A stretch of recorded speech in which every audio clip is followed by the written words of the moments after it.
नमस्कार दोस्तों, जैसा कि आप देख रहे हैं आज हम बात करने वाले हैं संघ लोक सेवा आयोग मतलब यूपीएससी। कई बार ऐसा क्वेश्चन पूछा जाता है कि what is the full form of UPSC, तो आप इसको रट लें, union public service commission. Union public service commission, इसमें वैकेंसी निकली हुई हैं, इसमें परीक्षा है सम्मिलित चिकित्सा सेवा परीक्षा, सम्मिलित कंबाइंड मेडिकल सर्विस एग्जाम 2024। परीक्षा की अधिसूचनाएं दस्तावेज हम ये भी डाउनलोड कर लेते हैं, देख लेते हैं इसको कैसा क्या हुआ है, क्या मांग रहे हैं, क्या व्यवस्था है इसमें। चलिए अब हम बात करते हैं कि क्या योग्यता रहने वाली है, कब एग्जाम है, पूरी डिटेल। 10/4/2024 का ये है विज्ञापन।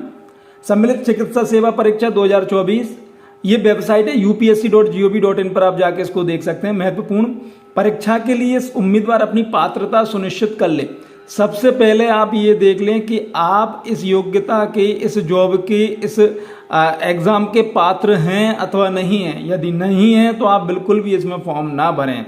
उम्मीदवार को मात्र ई प्रवेश पत्र जारी किए जाने का अर्थ यह बिल्कुल नहीं है कि उनकी उम्मीदवारी आयोग द्वारा अंतिम रूप से सुनिश्चित कर दी गई। आवेदन कैसे करें ये आप देख लें। उम्मीदवार सबसे पहले यूपीएससी online.nic.in पर जाएगा, वेबसाइट का प्रयोग कर ऑनलाइन आवेदन करें। आवेदक के लिए आयोग की वेबसाइट पर उपलब्ध एक बारगी पंजीकरण यानी OTR one time registration platform पर स्वयं का पंजीकरण करना अनिवार्य है और उसके बाद परीक्षा के लिए ऑनलाइन आवेदन भरने के लिए आगे बढ़ें। OTR का पंजीकरण जीवन में केवल एक बार करना होगा, इसे वर्ष भर में किसी भी समय किया जा सकता है। यदि उम्मीदवार का पंजीकरण पहले हो रखा है तो उसे परीक्षा के लिए सीधी ऑनलाइन आवेदन भरने की प्रक्रिया आरंभ करनी। OTR विवरण में संशोधन अगर करना है 7 दिनों की उपलब्ध रहेगी, उसमें आप कर सकते हैं, देख लें इसमें। आवेदन प्रपत्र में संशोधन OTR विवरण के अतिरिक्त अगर आपको उसमें करना है तो उसके लिए अलग से डेट रहती है। इसमें ये 1/5/2024 से 7/5/2024 तक खुली रहेगी। अभ्यर्थी को आवेदन जमा करने के बाद अपने आवेदन वापस लेने की अनुमति नहीं दी जाएगी। इस चीज़ का आप खास ख्याल रखें, इसलिए मैंने आपसे कहा है। इसमें भी लिखा हुआ है कि आप जब भी फॉर्म भरें बहुत सोच समझ कर भरें, आप अपनी पहले योग्यता देख लें, उसके बाद ही इसमें फॉर्म भरें। चलिए हम और आगे बढ़ते हैं। आवेदन प्रस्तुत करने की अंतिम तारीख 30 अप्रैल 2024 शाम 6 बजे तक भरे जाएंगे ऑनलाइन आवेदन फॉर्म। पात्र उम्मीदवार को ई प्रवेश परीक्षा की तारीख के पूर्व सप्ताह के अंतिम कार्य दिवस को जारी किया जाएगा। ई प्रवेश पत्र संघ लोक सेवा आयोग की वेबसाइट upsc.online.nic.in पर उपलब्ध होगा, जिसे उम्मीदवारों द्वारा डाउनलोड किया जा सकता है। डाक द्वारा कोई प्रवेश पत्र नहीं भेजा जाएगा, इसके इंतजार में आप बिल्कुल भी ना बैठ रहे।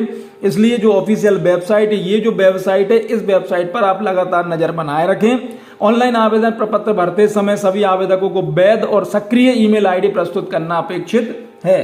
तो ईमेल आईडी जो आप दें बहुत ज्यादा सोच समझ कर दें, ध्यान से दें, क्योंकि ऐसा कई बार मेरे द्वारा देखा गया है, कई लोगों ने देखा भी होगा कि मोबाइल कई बार चेंज हो जाता है तो लोग अपनी मेल आईडी वो जो पुरानी थी वो ही नहीं डाल पाते। इसलिए आप जो मेल आईडी दें, एक मेल आईडी ऐसी रख लें जिसका आईडी पासवर्ड आपके पास सुरक्षित रखा रहे, वो ही यहाँ पर दें, क्योंकि आयोग उनसे संपर्क करने के लिए इलेक्ट्रॉनिक माध्यम का इस्तेमाल कर सकता है। गलत उत्तरों के लिए दंड नेगेटिव मार्किंग दिया जाएगा, इस चीज का आप खास ख्याल रखें। ऑनलाइन प्रश्न पत्र अभ्यावेदन पोर्टल QRP, इस चीज का भी आप देख लें कि क्या होने वाला है क्या नहीं। उम्मीदवारों के मार्गदर्शन हेतु सुविधा काउंटर, इसको आप जरूर देख लें क्योंकि आपको कई सारी परेशानियां हो सकती हैं। तो उम्मीदवार अपने आवेदन प्रपत्र, उम्मीदवारी आदि से संबंधित किसी प्रकार का मार्गदर्शन, सूचना, स्पष्टीकरण के लिए कार्य दिवसों में 10 बजे से 5 बजे तक आयोग परिसर के गेट C के पास संघ लोक सेवा आयोग के सुविधा काउंटर पर व्यक्तिगत रूप से अथवा दूरभाष संख्या 011-233-85271 या 011-233-81125 या 011-230-98543 पर संपर्क कर सकते हैं। मोबाइल फोन प्रतिबंधित है, इस चीज का आप खास ख्याल रखिएगा। रूल्स एंड रेगुलेशन आप पूरे पढ़ लें, नोटिफिकेशन आप पूरे पढ़ लें, तभी आप फॉर्म भरें। ऑनलाइन आवेदन प्रपत्र भरते समय फोटोग्राफ अपलोड करने के संबंध में अनुदेश। उम्मीदवार द्वारा अपलोड की गई फोटो ऑनलाइन आवेदन प्रक्रिया अर्थात आवेदन करने की तारीख के आरंभ होने से 10 दिन से अधिक पुरानी नहीं होनी चाहिए। इस चीज का आप खास ख्याल रखिएगा कि जब भी आप फोटो खींचे, देखो आपसे कहा जाता है कि नया फोटो लगाएं, लेकिन नया तो लगाएं, लेकिन स्पष्ट लिखा हुआ है 10 दिन से ज्यादा पुरानी नहीं होनी चाहिए। और कृपया सुनिश्चित कर लें कि फोटो पर उम्मीदवार का नाम और वह तारीख जिस तारीख को फोटो खिंचाए की गई का स्पष्ट उल्लेख हो, और उसमें डेट भी लिखना है कि जिस तारीख को आपने फोटो खिंचवाया वो फोटो में उम्मीदवार का चेहरा 3/4 भाग में होना चाहिए। बाकायदा ये लोग बार बार इनकी तरफ से ये भी बताया जाता है कि किस तरह का फोटो है, तो आप उस चीज का भी आप ध्यान रखें, ध्यान से देखें। परीक्षा केंद्र कौन कौन से होने वाले हैं ये आप देख लें कि कौन कौन से परीक्षा केंद्र हैं। तो बहुत सारे हैं, अगरतला, अहमदाबाद, आइजोल, प्रयागराज, बेंगलुरु, बरेली, भोपाल, चंडीगढ़, चेन्नई, कटक, देहरादून, दिल्ली, धारदार, दिसपुर, गंगटोक, हैदराबाद, इम्फाल, ईटानगर, जयपुर, जम्मू, जोरहाट, कोच्चि, कोहिमा, कोलकाता, लखनऊ, मदुरै, मुंबई, नागपुर, पणजी, पटना, पोर्ट ब्लेयर, रायपुर, रांची, संबलपुर, शिलोंग, शिमला, श्रीनगर, तिरुवनंतपुरम, तिरुपति, उदयपुर, विशाखापट्टनम।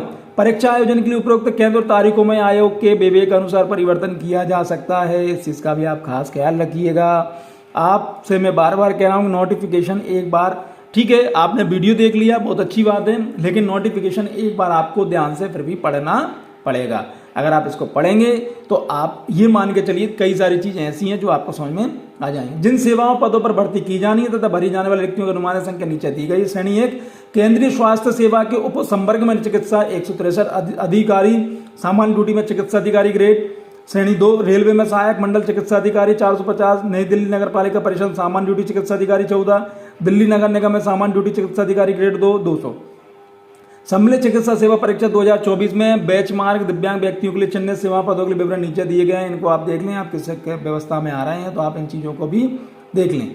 और चलिए और हम आगे बढ़ते हैं कि और क्या मांगा गया है और क्या बोला गया है। इस पर पात्रता की शर्तें देख ली। भारत का नागरिक हो, नेपाल की प्रजा, भूटान की प्रजा, ऐसा तिब्बती शरणार्थी जो भारत में अस्थायी रूप से रहने की इच्छा से 1 जनवरी 1962 से पहले भारत में आ गया हो, या ऐसा भारतीय मूल का व्यक्ति जो भारत में स्थायी रूप से रहने की इच्छा से पाकिस्तान, बर्मा, श्रीलंका और केन्या, युगांडा तथा संयुक्त गणराज्य, तंजानिया, पूर्वी अफ्रीका देशों में या जाम्बिया, मलावी, जेरे और इथियोपिया जैसे वियतनाम से आया हो।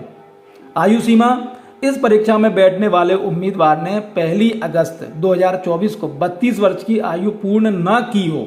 ध्यान से देख लीजिए, इस परीक्षा में बैठने वाले उम्मीदवार ने 1 अगस्त 2024 को 32 साल के आप ना हुए हो, अर्थात उम्मीदवार का जन्म 2 अगस्त 1992 से पहले का नहीं होना चाहिए। हालांकि केंद्रीय स्वास्थ्य सेवा के सामान्य ड्यूटी चिकित्सा अधिकारी उप संवर्ग में चिकित्सा अधिकारी ग्रेड के पदों के लिए 1 अगस्त 2024 को अधिकतम आयु सीमा 35 से अधिक नहीं होनी चाहिए। ऊपरी आयु सीमा में निम्न प्रकार से छूट दी जाएगी, ये आप देख लीजिए। जिस श्रेणी में आते हैं उस श्रेणी के हिसाब से आप देख लीजिए किस प्रकार की छूट आपको मिलने वाली है। और हम आगे बढ़ते हैं और क्या मांगा गया है वो हम देख लेते हैं। इसमें उपयुक्त व्यवस्था को छोड़कर आयु सीमा में कोई भी छूट नहीं दी जाएगी। इस संदर्भ में किए जाने वाले समस्त पत्राचार में ब्यौरा होना चाहिए। जो पत्राचार करेंगे उसमें ये ब्यौरा होना चाहिए। परीक्षा का नाम और वर्ष, रजिस्ट्रेशन आईडी, अनुक्रमांक, उम्मीदवार का नाम, आवेदन प्रपत्र में दिया गया नाम का पूरा पता, वैध एवं सक्रिय ईमेल आईडी, शैक्षणिक योग्यता क्या होने वाली है। मुख्य प्रश्न ये है, चलो अब इसको देखते हैं। उक्त परीक्षा में प्रवेश के लिए उम्मीदवार फाइनल MBBS परीक्षा के लिखित या प्रायोगिक भागों 3 हो। टिप्पणी 1, वह उम्मीदवार भी आवेदन कर सकता है जिसने फाइनल MBBS परीक्षा दे दी है या जिनको अभी देनी है। यदि ऐसे उम्मीदवार अन्यथा पात्र हुए जो उन्हें उक्त परीक्षा में प्रवेश दे दिया जाएगा, परंतु उनका प्रवेश अंतिम रहेगा तथा फाइनल MBBS परीक्षा के लिखित तथा प्रायोगिक भागों को उत्तीर्ण करने का प्रमाण पत्र प्रस्तुत न करने की स्थिति में रद्द कर दिया जाएगा। उक्त प्रमाण विस्तृत आवेदन प्रपत्र के जो उक्त परीक्षा के लिखित भाग के परिणाम के आधार पर अर्हता प्राप्त करने वाले उम्मीदवारों द्वारा आयोग को प्रस्तुत करने पड़ेंगे के साथ प्रस्तुत करना होगा। अपेक्षित परीक्षा उत्तीर्ण कर लेने का ऐसे प्रमाण सम्मिलित चिकित्सा सेवा परीक्षा 2024 के विस्तृत आवेदन फॉर्म भरे जाने की अंतिम तारीख तक का जारी होना चाहिए। और उक्त परीक्षा में प्रवेश के लिए उम्मीदवार भी शैक्षिक रूप से पात्र हो। जैसे अभी अनिवार्य रोटेटिंग इंट्रेंस से पूरी करनी है, किंतु चयन हो जाने पर उसे अनिवार्य रोटेटिंग इंट्रेंस से पूरी करने के बाद ही नियुक्त किया जाएगा। सारे तो चिकित्सा मानक ये आप देख लीजिए। शुल्क 200 रुपये लगेगा और सभी महिलाओं, अनुसूचित जाति, अनुसूचित जनजाति, बैचमार्क दिव्यांग व्यक्तियों को छोड़कर जिन्हें कोई शुल्क नहीं देना होगा। स्टेट बैंक से आप जमा कर सकते हैं। नेट बैंकिंग के माध्यम से कर सकते हैं। वीजा, मास्टर, रुपए, credit, debit, QR card, UPI का भी आप उपयोग कर सकते हैं। और हम आगे बढ़ते हैं। अब आप इस तरह की जो भी जानकारी, जैसे आवेदन कैसे करें हम बता ही चुके हैं। OTR विवरण संशोधन, आवेदन पत्र में संशोधन, ये आप देख चुके हैं। तो अब आपको बस यही करना है कि व्यवस्थाएं करनी है, मतलब आप अपने डॉक्यूमेंट्स देख लें और बिल्कुल फॉर्म भर दें। ज़्यादा लेट ना हो, क्योंकि 30 तारीख का इंतजार ना करें, क्योंकि अंतिम तारीख के दिन कई बार नेट स्लो हो सकता है, कई सारी चीज़ें हो सकती हैं। इसलिए आप कोशिश करें कि आप एक बार में ही काम अपना खत्म कर दें। परीक्षा की योजना एक बार और देख लीजिए। परीक्षा निम्नलिखित योजना के अनुसार आयोजित की जाएगी। लिखित परीक्षा 500 अंक की होगी। आवेदकों के लिए लिखित परीक्षा में 2 प्रश्न पत्र होंगे। प्रत्येक प्रश्न पत्र का अधिकतम 250 अंक होंगे। प्रत्येक प्रश्न पत्र 2 घंटों की अवधि का होगा। भाग 1, भाग 2 व्यक्तित्व परीक्षण 100 अंक का। जो उम्मीदवार लिखित परीक्षा में अर्हता प्राप्त कर लेते हैं उनका 100 अंक का व्यक्तित्व परीक्षण होगा, कंप्यूटर आधारित परीक्षा। इस तरह से आप देख लें। सामान्य ये इन्होंने सिलेबस दिया हुआ है। ये सिलेबस आपको वही चीज़ कि आपको नोटिफिकेशन एक बार डाउनलोड करना होगा। नोटिफिकेशन डाउनलोड करने के बाद ये आप अपना सिलेबस देख लें। सिलेबस में किस तरह का कौन सी चीज़ मांगी गई है, कौन सी ज़्यादा महत्वपूर्ण है, कौन सी नहीं है, वो आप आपके हिसाब से इस चीज़ में देख सकते हैं।